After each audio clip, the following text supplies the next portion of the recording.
নিহতদের বীরদের প্রতি শ্রদ্ধা রেখে আমি আজকে জাতীয় বিশ্ববিদ্যালয়ে সম্মিলিত প্যারেড থেকে আওয়াজ তুলতে চাই। উপদেষ্টাদেরকে আমি স্পষ্টভাবে আমরা বলতে চাই, সুশীল হয়ে যদি আপনারা দেশ চালান তাহলে শুধুমাত্র সচিবালয় পড়বে না, জাতির কপালও পড়বে।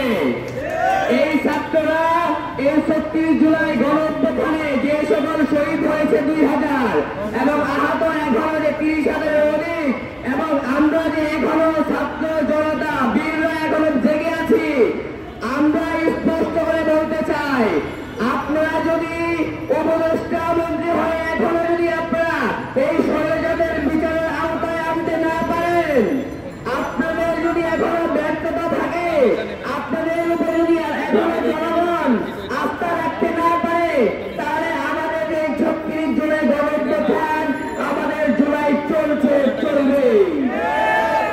আমাদেরকে কোন অপশক্তি দমিয়ে রাখতে পারে নাই, পারবেও না।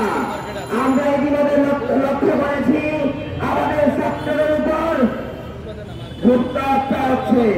যে সকল গুরুত্বপূর্ণ স্থানে আমাদের স্টকহোল্ডাররা আন্দোলন করেছিল তাদেরকে এখন হত্যা করা হচ্ছে।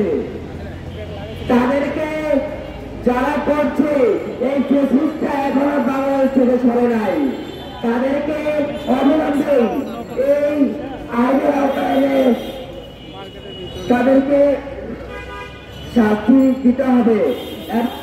ভারতকে বলতে চাই, ভারতকে স্পষ্ট করে বলতে চাই, এই তারুণ্যের বাংলাদেশে, এই বীরদের বাংলাদেশে আপনারা আবারও মনে করেন,